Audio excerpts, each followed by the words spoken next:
Comienza el cuarto de atrás.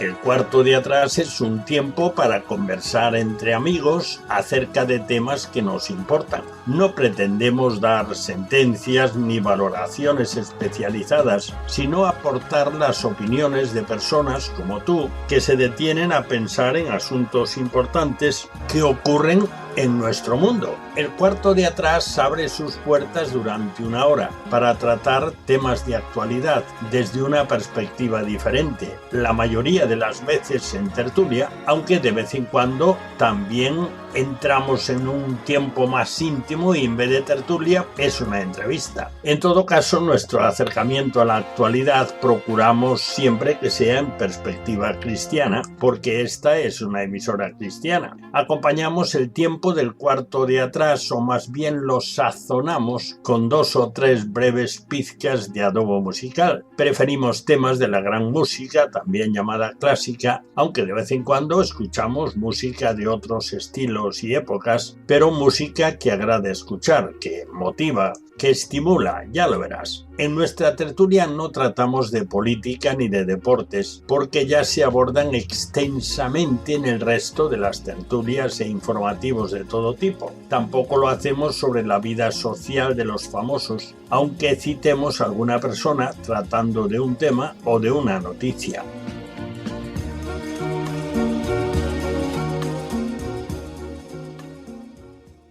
Bienvenidos al cuarto de atrás. Abrimos nuestras puertas como cada semana para comenzar nuestra tertulia. Hoy charlaremos acerca de un tema que ahora mismo, especialmente por el cambio de papa, es decir, el fallecimiento de Francisco y ahora con el nuevo, pues León XIV, pues el tema se ha suscitado de nuevo y lo vamos a tratar de una manera general. El título con el que ha quedado al final es: ¿para servir a Dios es mejor estar soltero o casado? Pero, naturalmente, te presentamos a nuestros tertulianos. Tenemos con nosotros a Camilo Esperón. Camilo es un amante de estar al día de lo que pasa. Camilo es viudo. Bienvenido, Camilo. Callado, buenas noches.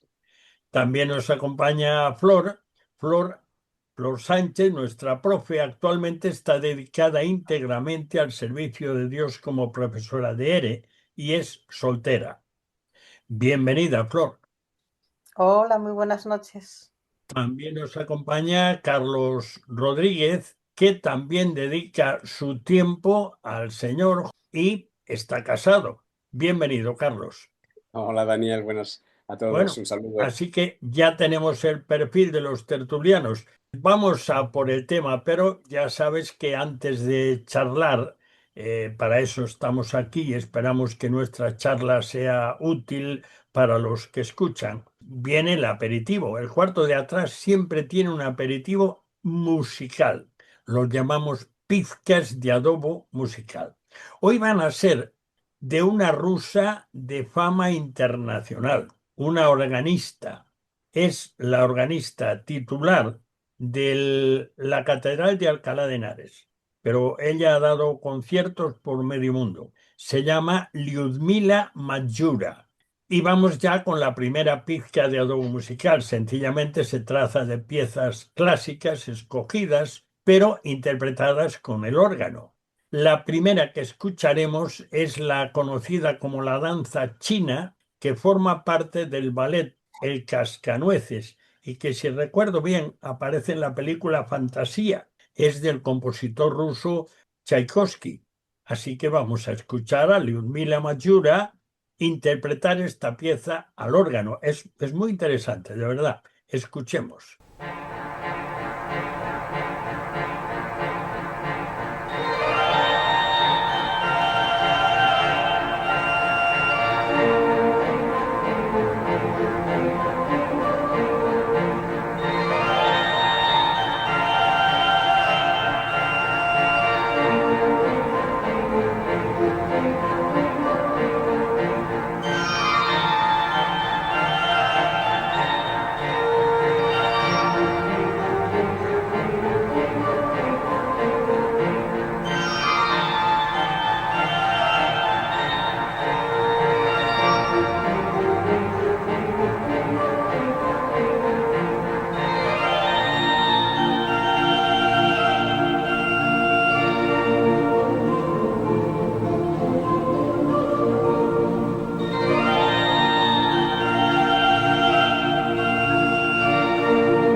Bien, pues después de escuchar a Liudmila Majura interpretando al órgano esta pieza, que no es habitual de órgano, ni mucho menos, pero que permite usar muchos instrumentos, pues vamos con nuestro tema. Recuerdo que hemos dicho hace unos momentos, para servir a Dios es mejor estar soltero o casado. Bueno, esto viene a raíz de que hace muy pocos días, pues sale un artículo en BBC News que se titulaba Los primeros 39 papas fueron hombres casados, a raíz de la toma de posesión de León XIV. ¿Cuándo y por qué el celibato se convirtió en una obligación para los clérigos católicos? Es decir, que, dicho a nuestro nivel y en plan coloquial, los curas no se pueden casar, por lo menos hasta ahora, pero en este momento hay una enorme escasez de párrocos, muy grande, como que hay párrocos que tienen que atender un puñado de parroquias. Bueno, porque no hay. Entonces, una de las discusiones que han surgido a raíz de la toma de posesión del nuevo Papa es qué va a pasar ahora con el problema de esa obligación del celibato por parte de los curas, porque seguramente de los curas, de los obispos, de los cardenales y del Papa, porque resulta que como hay tanta escasez, pues vendría muy bien que se permitiese casados. En la iglesia cristiana ortodoxa, los popers se casan. En las iglesias protestantes en general de todas las ramas también. Los que sirven a Dios a todo tiempo también se casan. Así que la cosa está ahí. Yo voy a leer un texto que es conocido. En Primera de Timoteo, capítulo 4 y versículo 1, el apóstol San Pablo dice: En los postreros tiempos algunos apostatarán de la fe, traicionarán la fe, escuchando a espíritus engañadores y a doctrinas de demonios, por la hipocresía de mentirosos que, teniendo cauterizada la conciencia, prohibirán casarse y mandarán abstenerse de alimentos que Dios creó para que con acción de gracias participasen de ellos los creyentes y los que han conocido la verdad. Prohibirán casarse. La primera de las cartas del apóstol Pablo a los Corintios, en el capítulo 7, arranca diciendo así: en cuanto a las cosas de que me escribisteis, bueno le sería al hombre no tocar mujer, pero a causa de las fornicaciones, cada uno tenga su propia mujer y cada una tenga su propio marido. Y después dedica un par de versículos, 3 versículos concretamente, a explicar cómo debe ser la relación sexual en el matrimonio. Pero a continuación dice: esto digo por vía de concesión, no por mandamiento. Quisiera más bien que todos los hombres fuesen como yo, pero cada uno tiene su propio don de Dios, unos a la verdad de un modo y otro de otro. Digo pues a los solteros y a las viudas que bueno les fuera quedarse como yo, pero si no tienen don de continencia, es decir, de vivir sin el sexo, sin las relaciones sexuales, cásense, pues mejor es casarse que estarse quemando. Ahora, ese es el tema de arranque del que vamos a tratar hoy en el cuarto de atrás. Así que permitidme que os haga una pregunta general y después entramos en los detalles. Vamos a responder a la pregunta y por favor ser breves y específicos. Yo voy a empezar por Carlos, que lo tengo aquí de un lado, y le pregunto: ¿para servir a Dios es mejor estar soltero o estar casado? ¿Tú qué opinas? Bueno, por experiencia, sirvo al Señor desde hace muchos años y desde el principio entendí que el llamamiento en mi caso era, por supuesto, el de servir al Señor estando casado, ¿verdad? Y me extrañaba, sí, y siempre me extrañó, incluso de jovencito y de niño, ¿no? Que visitaba, bueno, yo participaba de la Iglesia Católica Romana y me llamaba la atención el que los sacerdotes tuvieran que que mantenerse célibes por obligación y que desconocieran lo que es una familia, el matrimonio más bien, ¿no? Toda la problemática que existe. Me llamaba la atención, digo, bueno, ¿cómo van a poder aconsejar, cómo van a poder empatizar con distintas situaciones, ¿verdad?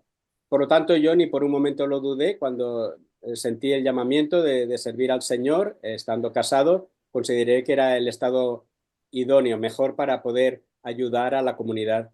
Para mí, por lo tanto, es mejor estar sirviendo al Señor en mi caso, ¿eh? Mm. En esta situación. Flor, ¿tú qué opinas? Bueno, yo opino que uno tiene que servir al Señor siempre y en la situación que esté. Entonces, pienso que estando casado hay que servir al Señor y estando soltero también. No creo que haya una preferencia a servir que sirvas mejor estando casado o que sirvas mejor estando soltero. Ujú. Camilo, ¿tú qué opinas? Yo opino que es bastante mejor el que esté en una situación de casado, ¿no? Como ejemplo, uno de mis mejores amigos y pastor evangélico, recuerdo que estuvo soltero al principio de su pastorado, pues unos años, ¿no? Y recuerdo hermanas de la iglesia que cuando me encontraban yo con mi esposa y visita con ellos, siempre me decía, tienes que casar a este hombre porque las mujeres cuando tenemos un problema de mujer acudimos a él y él como que se escabulle, ¿no? Como diciendo, no quiere normal, ¿no? Por tanto, yo pienso que sí, el estado de casado es mejor para que un pastorado sea más completo en todos los sentidos, ¿no? Bueno, en todo caso, recordad, hemos leído hace un momento que el apóstol Pablo dice, bueno les sería al hombre. Tú sabes que hay una discusión teológica, ¿no? Que dicen que Pablo, para ser miembro del Sanedrín, la obligación era ser un hombre casado, ¿no? Pero bueno, esa historia se especula mucho con ello, pero bueno, no está probado, ¿no? Pero yo me inclino a pensar que él también fue un hombre casado que por situaciones de la vida, pues en esos momentos él se encontraba sin una mujer que lo acompañase, no los demás apóstoles que iban con sus esposas incluso de viaje, ¿no? Como el apóstol Pedro, por ejemplo, que él decía, y yo no tengo derecho a llevar también un acompañante como él, ¿no? Bueno, estoy parafraseando, pero era así, ¿no? Bueno, entonces ahora entremos más despacito y más en el tema. En primer lugar, efectivamente, como dice el artículo de Euronews, el artículo nos recuerda que BBC News nos recuerda que durante un tiempo, por lo menos hasta el siglo XVI, de forma oficial, rotunda, radical y definitiva, en el Concilio de Trento, el concilio sobre todo tuvo su razón de ser en la Reforma protestante. Esa reforma, pues, rompió muchos esquemas y puso a la Iglesia Católica en guardia y pusieron en marcha, aparte de la Inquisición brutal que hubo, pero aparte de eso, dijeron, no, no, a partir de ahora prohibido que el que esté en el servicio de Dios, que esté casado, prohibido. Así que obligado a que estén célibes sí o sí. Eso empezó en el siglo XVI, en 1545 al 63, si no recuerdo mal, que duró el Concilio de Trento en Italia, y de ahí salió hasta ese momento hubo papas casados, hubo algunos escándalos familiares entre los papas, naturalmente estaban casados, tenían hijos, a veces amantes, hubo de todo, pero vamos, de todo al nivel de la sociedad en la que vivían y sobre todo de los potentados. En aquel momento los estados pontificios eran un pequeño estado dentro de Italia que tenía su ejército y tenía su corte y bueno, aquello era un mundo político y social importante. Eso después se consideró que no convenía y ante digamos, la evolución de los seguidores de la Reforma, dijeron, aquí hay que plantarse y hay que frenar de alguna manera y dar una imagen más sana de la Iglesia en el mundo. Más o menos por ahí fue la cosa. Camilo, tú comentabas algo así muy breve antes, pero bueno, ahora ya nos podemos soltar un poquito más. Y ese poquito más es realmente en ese momento fue una decisión valiosa para la Iglesia Católica.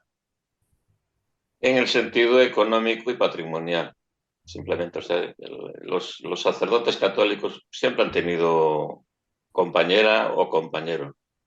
Desgraciadamente, el índice de compañeros más que de compañeras hoy en día es muy alto, pero no es otro tema, ¿no?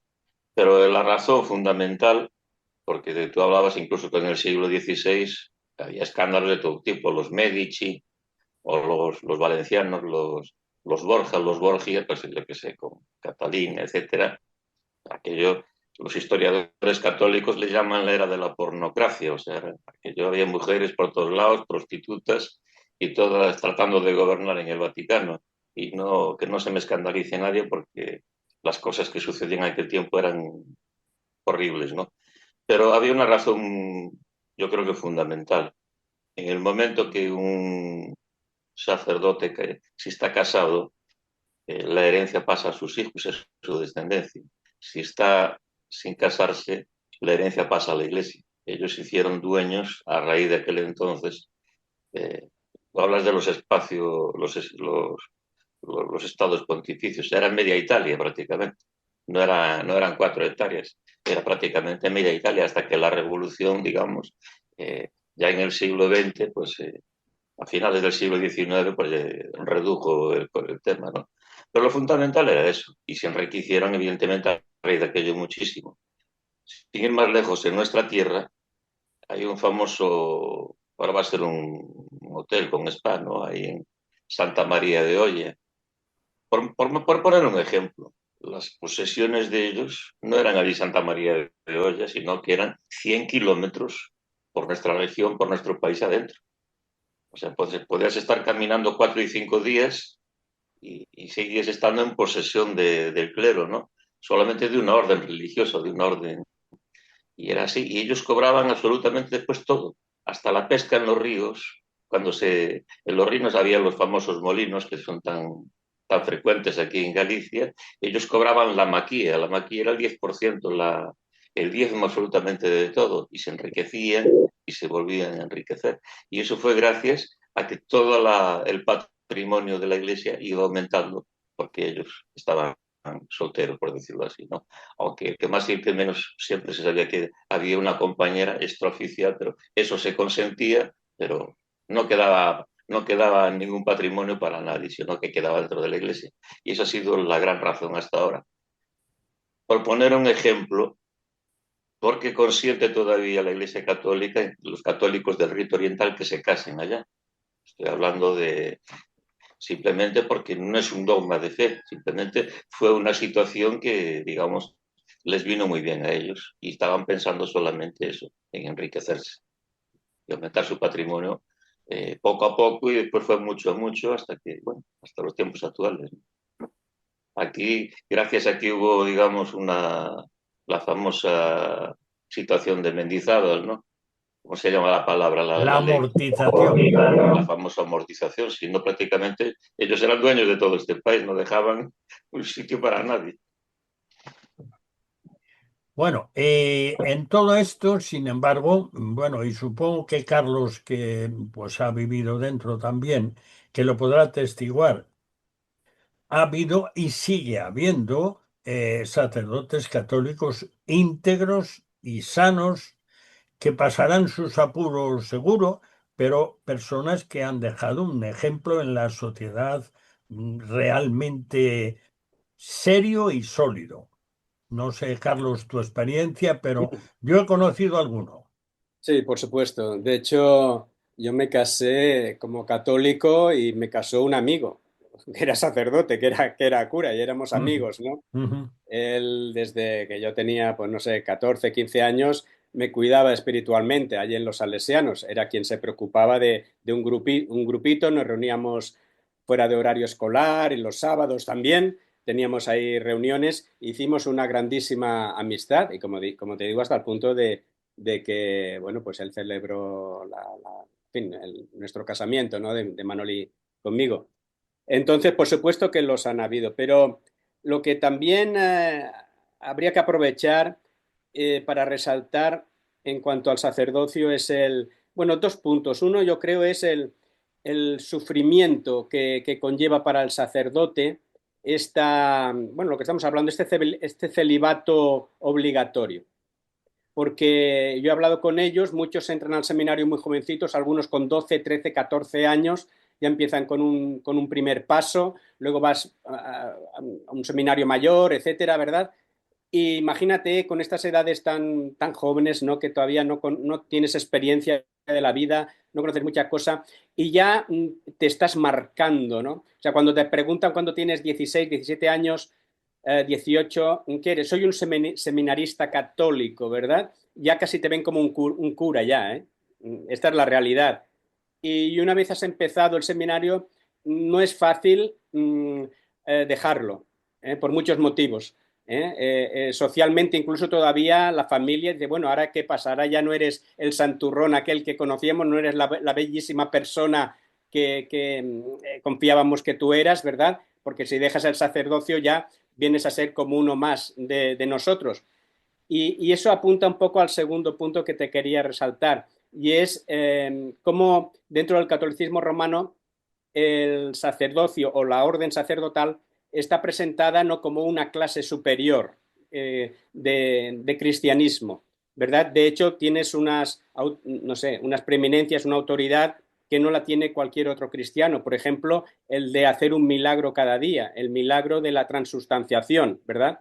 Eso crea un orgullo en el sacerdote, saber que solo él, no tú, ni yo, ni ningún otro cristiano, solo ellos, porque pertenecen a esa orden, ¿verdad? Y en su momento un obispo puso sus manos sobre él, entonces tiene el poder de hacer el milagro de convertir el pan y el vino, como sabéis, esas sustancias del pan y el vino, convertirlo en el cuerpo y en la sangre de Jesucristo. Eso solo lo puede hacer él, no lo puedes hacer ni tú ni yo, como te digo, ¿no? Y luego también el poder de absolver los pecados, ¿eh? Y de imponer una penitencia. O sea, todo esto, antes ha hablado Camilo del poder político y económico de la Iglesia Católica Romana, pero no olvidemos nunca el poder espiritual que tiene sobre la gente.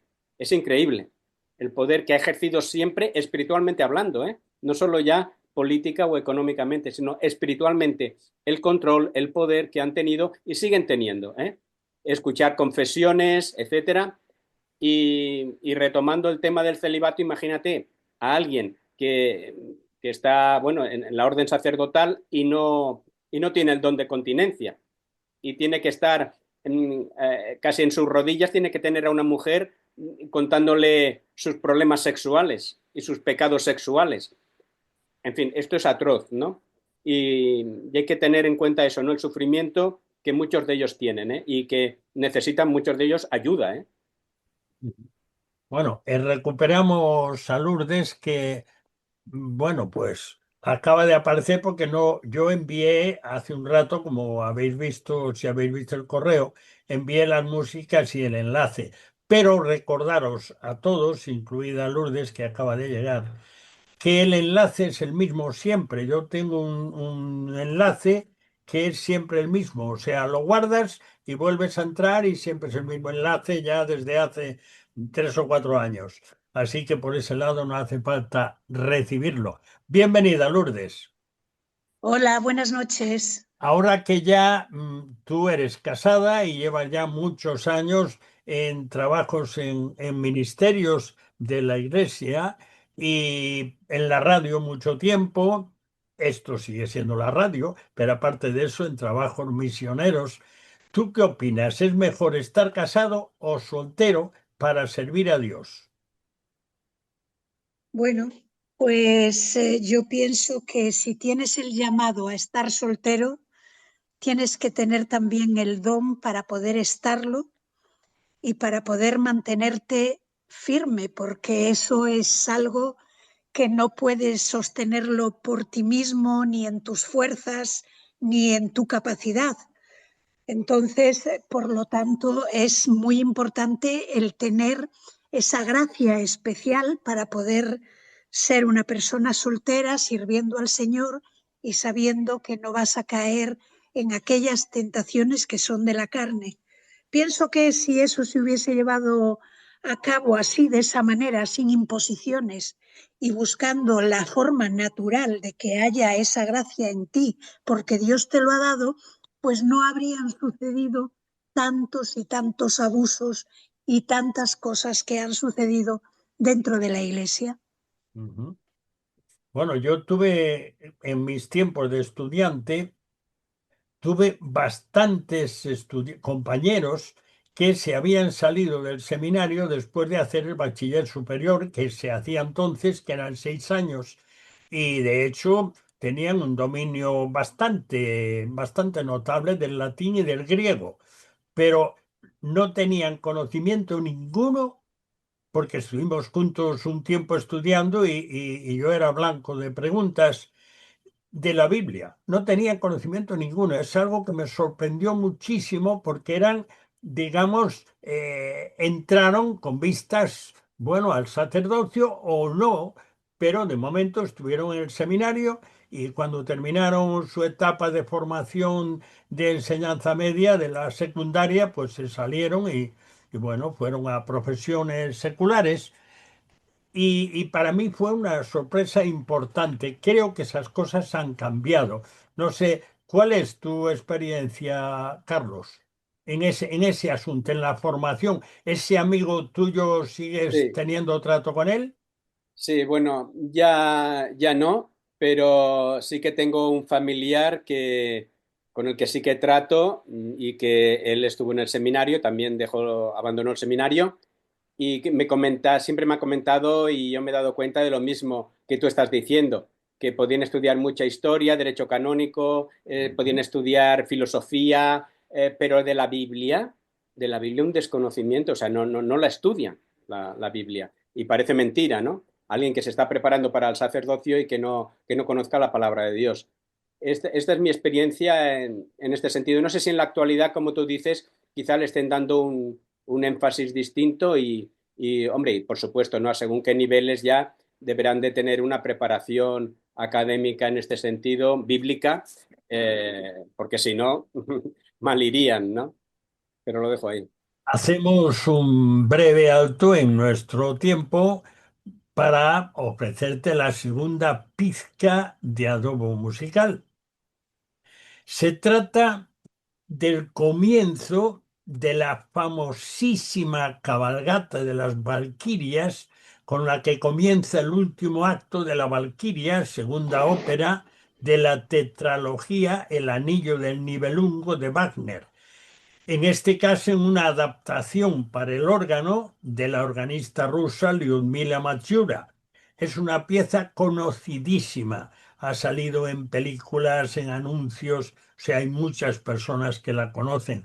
Al órgano yo no la había escuchado nunca, así que vamos a disfrutar escuchando a Lyudmila Matsura interpretando el comienzo de la cabalgata de la Valquiria en el órgano. Escuchemos.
Bien, pues después de escuchar este sorprendente tema al órgano, pues continuamos con nuestro tema. Recordamos que era el título general: para servir a Dios es mejor estar casado o estar soltero, o lo contrario, estar soltero o estar casado.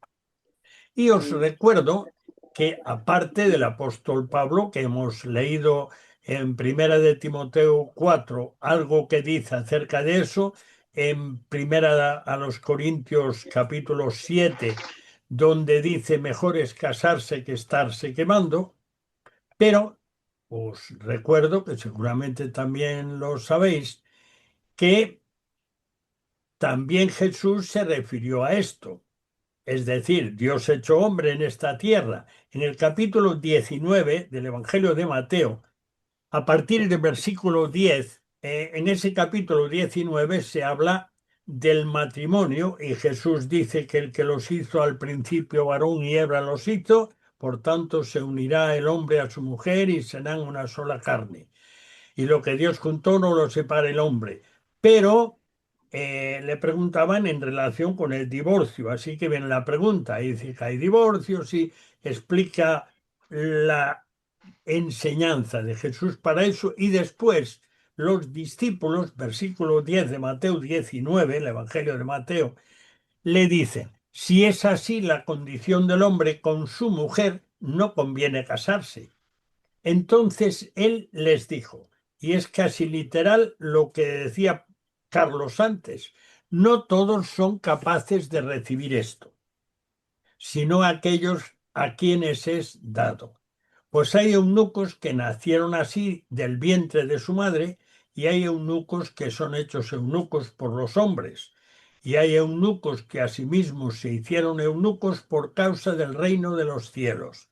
El que sea capaz de recibir esto, que lo reciba.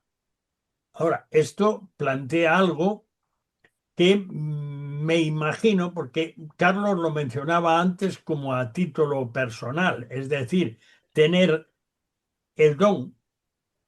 Carlos usó otro término, la gracia, de ser capaz de mantenerse sin relaciones sexuales y dedicarse totalmente al ministerio. Y estamos hablando de hombres, porque otra de las cosas que ahora mismo está bullendo más que nunca en la Iglesia Católica es que puedan ser sacerdotes las mujeres. Carlos antes mencionó algo que quizá muchos desconocen o otros sí que lo conocen, pero no han llegado a percibir la trascendencia del asunto. Cuando se celebra la misa, en ese acto que es conocido técnicamente como transubstanciación, lo que se cree es que el sacerdote, al consagrar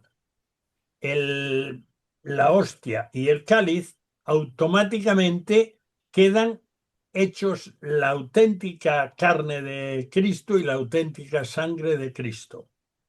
Bueno, esto no tiene ningún apoyo bíblico, pero el hecho es que las cosas son así. Y en este momento ya hay sitios en los que una mujer dice misa, pero no consagra. No puede, eso tiene que hacerlo un sacerdote. Ella puede dar la comunión, que como sabéis se hace con un solo elemento, con la hostia, con el pan, digamos, usando el término bíblico, pero no con el cáliz, que es una de las preguntas que yo tengo ganas que alguien que sepa de verdad me lo resuelva. ¿Por qué se dicen las mismas palabras en la misa, pero sin embargo se reparte la hostia o se reparte el pan y no se reparte el cáliz? Eso se lo toma el sacerdote solamente. Pues no sé. Pero este tema de la capacidad, el don, la vocación de verdad, no, pues yo no tengo ningún problema en pasar la vida sin mujer, que es lo que Carlos decía, una gracia. Flor, tú desde el punto de vista psicológico, no sé, ¿te podrías pronunciar un poco en este tema? Bueno, yo podría decir que hiciste una mención al Génesis, ¿no? Ujú. En la que además Jesús después se refirió en el texto bíblico que has mencionado también, que el hombre fue hecho hombre y mujer y que el matrimonio lo instituyó Dios siempre desde el principio, ¿no? Entonces, a nivel obviamente psicológico, sí que somos seres sociales para vivir en comunidad, en intimidad, relacionándose unos con los otros, ¿no? Entonces, lo que yo entiendo de los textos que has mencionado, y bueno, siempre lo he entendido así, es que por naturaleza Dios creó al hombre y la mujer para que se casaran. Y la situación más conveniente dentro de eso sería que eso pasara con todos los hombres y con todas las mujeres. Dios hizo ayuda idónea a la mujer para que el hombre, no es que no estuviera completo en Dios ni en Cristo, pero sí que se complementaran por las diferentes funciones que después realiza la pareja, ¿no? Otro tema es el que se mantenga una persona que, bueno, no sé si esto te contesta un poco lo que me preguntaste, pero que se mantenga una persona soltera porque decide mantenerse soltera o que se mantenga una persona soltera porque por las situaciones, por las circunstancias, que es un tema diferente. El tema del celibato en la Iglesia Católica es obligatorio, es decir, no hay opción de decidir. Obviamente los hombres, pero también las mujeres, si se quieren dedicar a servir a Dios íntegramente, porque se hacen monjas, ¿no? Y también lo hacen bajo el tema del celibato. Pero es obligatorio. Entonces parece que es un poco contra natura. Una cosa es que Dios le dé un don a unas personas, sean mujeres o hombres, para mantenerse contenidos en el ámbito sexual y no tengan ningún tipo de problema para sobrellevar ese tema a lo largo de su vida y dedicarse íntegramente a servir a Dios mañana, tarde y noche. Y otra cosa es que a ti te impongan, que a ti te impongan este tema. Y yo creo que eso a nivel psicológico, claro que hace mucho daño. De hecho, algo mencionaba en los textos que nos enviaste acerca de si la consecuencia de que eso sea una prohibición ha hecho que haya tantos casos bueno, de desvíos y de temas sexuales inapropiados dentro de la Iglesia Católica, ¿no? Hombre, yo, mira, voy a ser mm, atrevido y franco, y tú tienes el derecho de contestar o no, ¿eh? Pero te voy a hacer una pregunta sencillamente porque tiene que ver con lo que estamos hablando. Mm, Tú eres soltera. ¿Para sí. ti ha sido porque has querido o no ha sido porque has querido, sino por circunstancias? Tú mismo lo has dicho hace un momento, pero para Sí. ti ha sido un problema o has tenido momentos de problema por esa razón. Realmente no. Para mí no ha sido un problema, porque como a mí me han educado siempre con conocimiento de la Biblia y siempre me he mantenido en el tema de tener algo que ver con una persona, tenía que ser una persona que creyera en Dios, que creyera en Jesús, que fuera salvo. Entonces, eso me ha mantenido, digamos, protegida de no mantener relaciones con personas que no fueran dentro del ámbito pues cristiano, que no fueran de mi misma fe. Con lo cual no me ha representado un problema. Que me Ujú. hubiera gustado, bueno, ya lo digo directamente que no hay ningún problema en decir esto. Que me hubiera gustado casarme y tener hijos, sí, me hubiera gustado casarme y tener hijos, pero no se dieron las circunstancias ni me encontré con la persona que Dios igual preparaba para mí o realmente Dios me preparó para no tener a nadie al lado. Gracias, Flor, gracias, porque esto también es importante. En el tema de lo que estamos hablando también es importante. Ahora mismo hay otra situación que tiene algo que ver con todo esto y con lo que tú has dicho también tiene que ver. Pero es que ahora mismo hay muchos matrimonios de personas que ya están empezando a dejar de ser jóvenes. Aún hace pocos días yo estuve con dos, iba a decir dos muchachos, pero no son dos muchachos. Tienen 30 y bastantes cada uno de ellos. Están casados los dos y están sanos, tienen, en fin, son matrimonios bien portados y bien atractivos, pero no quieren tener hijos, de ninguna manera, no quieren tener hijos. Entonces, esto de alguna manera, por un lado, está haciendo un daño enorme al desarrollo demográfico, que estamos yendo marcha atrás a gran velocidad, pero por otro lado, también está sentenciando su vida a que no hay continuidad, no hay continuidad.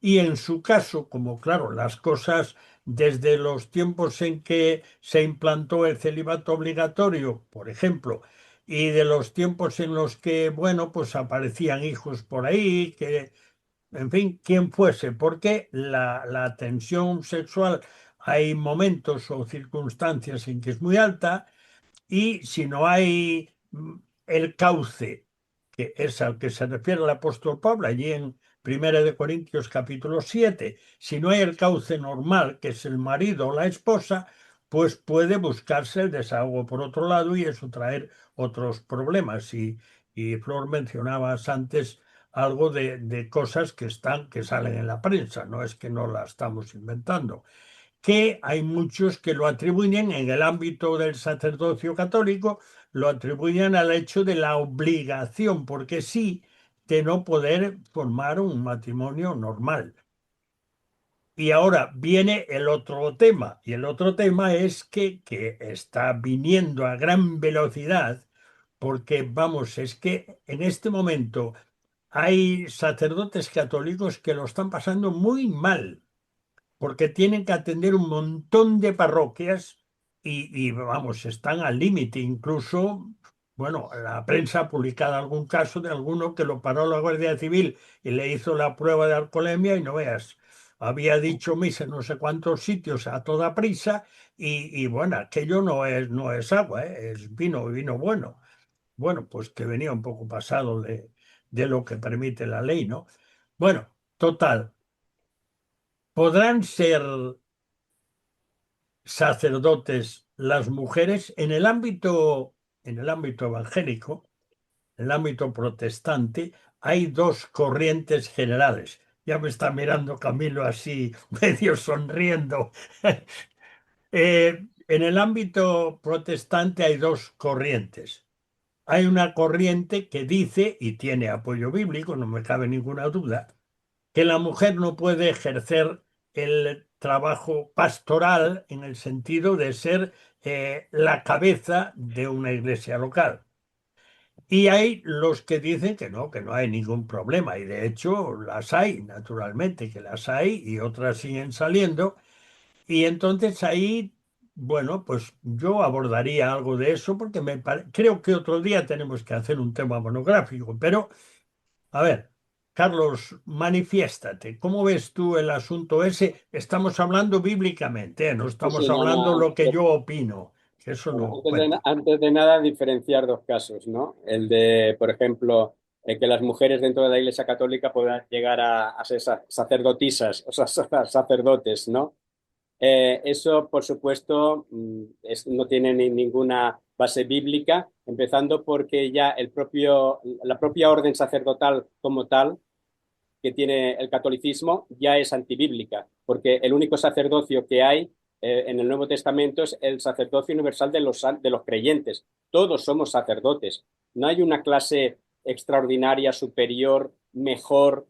Incluso el celibato en ningún sitio en la Biblia está visto como que sea mejor. Incluso Pablo no usa ese verbo ser, sino hacer. Hace mejor el que no se casa, no que sea mejor el que no se casa. ¿Por qué? Pues disponer quizá de otras posibilidades para servir al Señor. O sea, por un lado, dejamos el catolicismo romano porque para mí está completamente desviado en cuanto al tema del sacerdocio, ¿vale? Tanto sea masculino como femenino, de hombre o de mujer.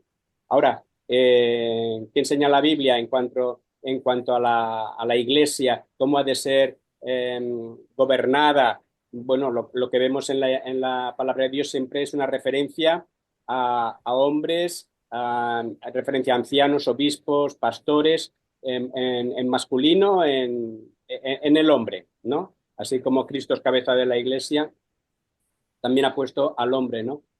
Como cabeza de la mujer, y también la ha puesto al frente en el gobierno pastoral de la Iglesia. Eso es lo que yo veo en la Biblia. Ujú. Eh, Lourdes, ¿tú qué opinas del tema desde tu propia experiencia y desde la Biblia, claro? Bueno, yo pienso que en el tema, en el cristianismo y sobre todo en el catolicismo, pues pienso que nunca las mujeres van a alcanzar el sacerdocio. Pueden hacer una serie de labores como diaconisas perfectamente, pero yo creo que nunca van a ser sacerdotes y nunca se va a considerar ese papel. Y en la iglesia evangélica, lo que tú decías, yo creo que es claro, ¿no? O sea, hay una serie de directrices a las cuales nos gusta ceñirnos. Yo, por ejemplo, no considero que una mujer tenga que llegar a ser la pastora de una congregación, pero sí creo que en un momento dado y ante una necesidad, Dios puede levantar a una mujer liderando en un lugar una parte del cuerpo de Cristo que en ese momento no tiene a nadie. ¿Por qué no? ¿Por qué no? Si es una mujer que es honesta, que no es calumniadora, que es sobria, que está llena del Espíritu Santo, pues ¿por qué no? Dios no la puede levantar para ese momento en concreto. Y si vamos a la Biblia, vamos a ver que hubo un momento en el que Dios no había hombres valientes y Dios puso a una mujer al frente. Entonces puede suceder, pero no es que sea lo habitual. No lo veo en ningún sitio de la Biblia. Que puede haber mujeres que predican, por supuesto, que comparten la palabra, por supuesto, que puede haber mujeres que pastorean a otras mujeres o a mujeres jóvenes, por supuesto, pero como cabeza de iglesia yo personalmente no lo veo. Es interesante que siendo yo todavía no un jovencito, pero un joven bastante joven, había aquí en Vigo una mujer que era enfermera. Por cierto, fue que lo que contaba, porque yo no recuerdo los tiempos de su juventud, fue la primera mujer que se vio por las calles de Vigo en moto, en una Vespa. La primera. Ninguna mujer se atrevía a ir en moto en aquel momento. Eran otros tiempos. Bueno, pues esta mujer estuvo algún tiempo, yo creo que fue en Venezuela, desde luego en Latinoamérica fue, y se dio el caso, ahora que tú lo mencionaste, Lourdes, se dio el caso que ella allí hizo labor evangelística y había una pequeña congregación, pero no había ningún hombre que tuviese la talla de poder dirigirla.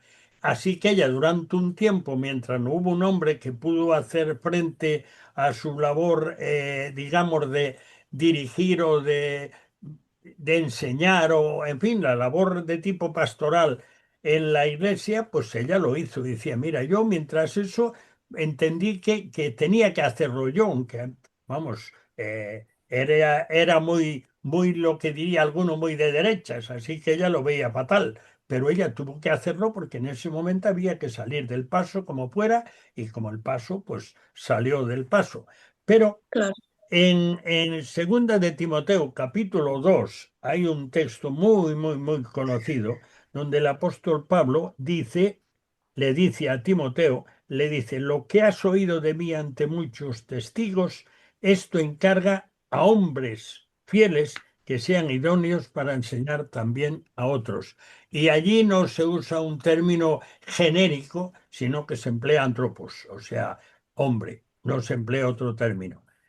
Y lo mismo pasa con los lugares donde aparecen ancianos, que no aparece ningún, que es el término que más se utiliza en el Nuevo Testamento para los, digamos, responsables de una congregación, es ancianos el que se utiliza más pastores aparece una sola vez en el Nuevo Testamento en ese sentido, que es en el capítulo 4 de Efesios.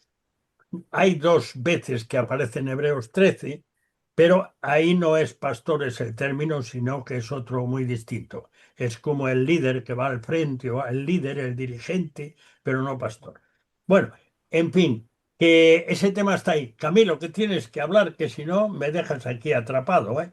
Bueno, pues lamento discrepar sobre todo de mi gran amigo Carlos y de Lourdes un poquito también y de usted también y de lo que haga falta, ¿no? ¿Y Ya para que qué estamos quiero hablando, yo, Camilo, para qué quiero yo tertulianos si están todos de acuerdo?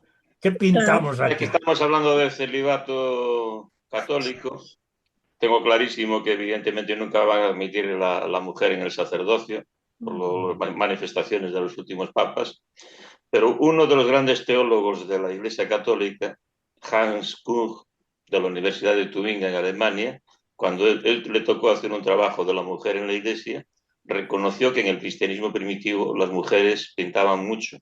Y cuando cogió Romanos 16, a las colaboradoras que había ahí, que salen varias, él les llama colegas, que se puede traducir en griego por colegas, y a Junias le llama apóstol eminente. Ahí fue la primera vez que yo descubrí, y no por el campo protestante, sino por el campo católico, descubrí que a una mujer se le llama apóstol en Romanos 16. Después, cuando leí la historia de la Iglesia, entre el primero que estudié fue justo L. González, él también manifestaba abiertamente que en el cristianismo primitivo la mujer pintaba mucho en la Iglesia, mucho más que ahora. Por tanto, como dirían muchos historiadores, la historia del cristianismo es algo que ha ido degenerando siempre desde el cristianismo primitivo hasta nuestros tiempos. Eso lo dijo Dostoyevsky, Tolstoy y grandes letras del mundo, ¿no? Por tanto, entiendo que sin la mujer, además, la iglesia hoy en día, yo veo cómo están las congregaciones por el mundo y por mi tierra. Si faltaran las mujeres, nos quedábamos sin nada, sin nada. Pero bueno, eso me tocará en un tema monográfico desarrollarlo más, ¿no? Hombre, Bueno, sí, que- adelante, Lourdes. pienso que efectivamente la mujer es muy importante dentro de la congregación y dentro de la iglesia. Hay un proverbio que lo dice bien claro: la mujer sabia edifica. Edifica la casa, dice, pero es que la mujer sabia edifica la familia, edifica al cuerpo de Cristo también lo puede edificar. No tiene nada que ver una cosa con la otra. El pastoreo, el pastoreo de la iglesia, la cabeza de la iglesia, yo pienso que siempre, siempre en la palabra nos lo refleja en el hombre. Ahora, nunca dice que la mujer tenga menos papel, que sea más insignificante, que no sea tan importante, todo lo contrario. Jesús ha dado a entender que la mujer era muy importante. La que le ungió para la sepultura fue una mujer. Las que le encontraron cuando resucitó fueron mujeres. O sea, él muestra que la mujer es muy importante.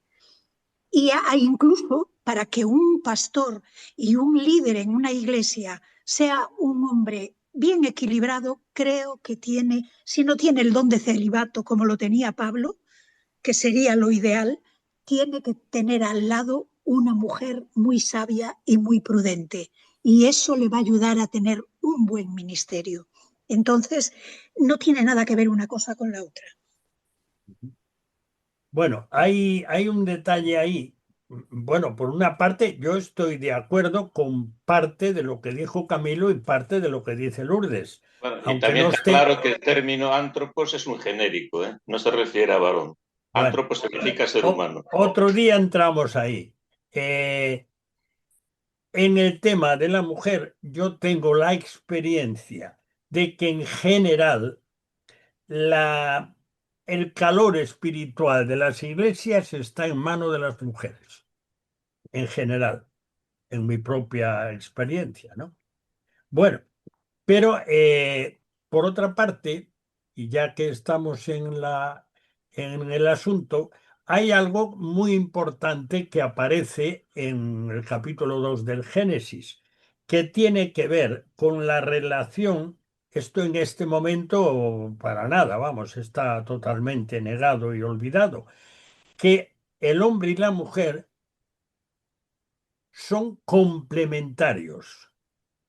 Es decir, que unidos en uno, por decirlo así, forman un ser humano completo.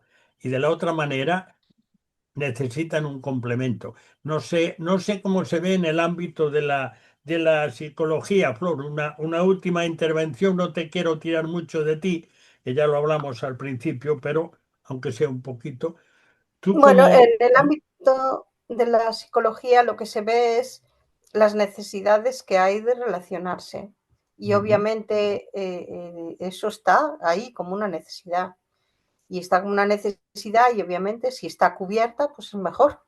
Si no está cubierta, pues bueno, normalmente si no está cubierta lo que suele pasar es que el sistema cerebral que tenemos, nuestro cerebro que es tan inteligente, cubre ese tema que Carencia. es esa carencia emocionalmente, pues con otro tipo de cosas.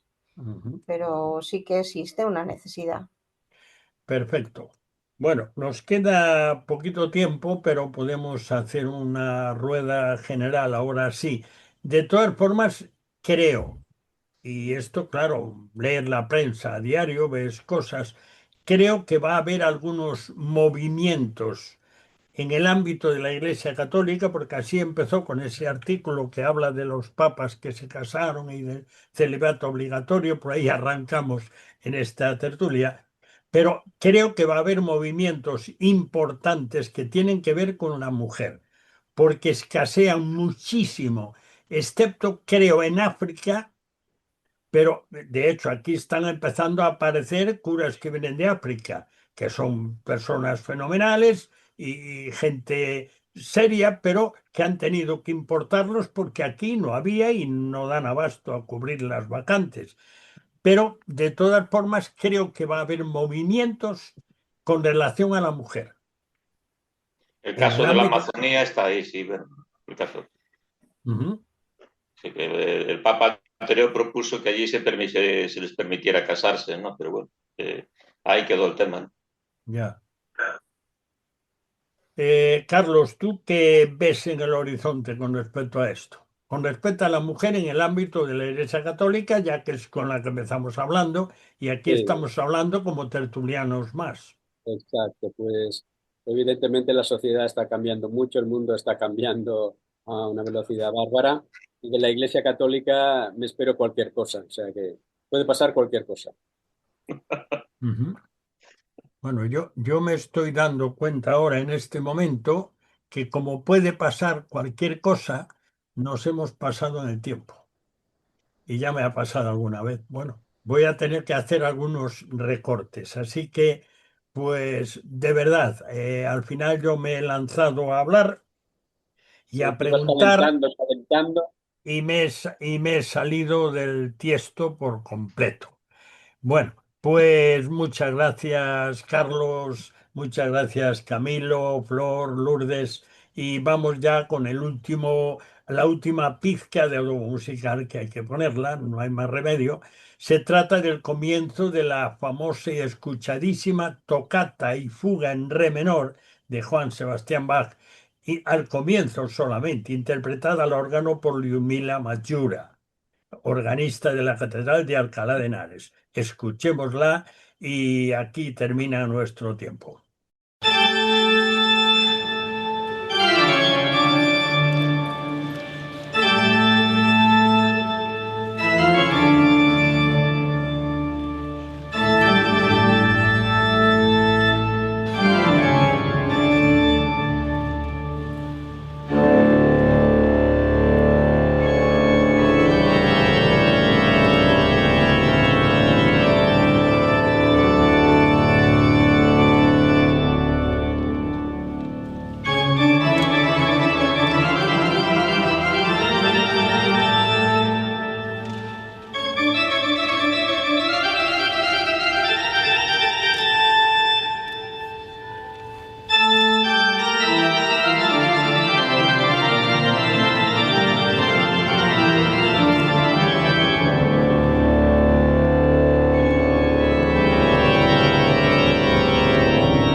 Bueno, como una hora no da más que para 60 minutos, terminamos. Damos gracias a Dios por permitirnos salir al aire una vez más. El cuarto de atrás cierra de nuevo sus puertas hasta la próxima semana, si Dios quiere. Muchas gracias por acompañarnos en este rincón familiar al que tienes acceso libre. Te esperamos el próximo día, a la misma hora y en esta misma emisora. No nos faltes. Dios te bendiga. Te habló Daniel Baluja.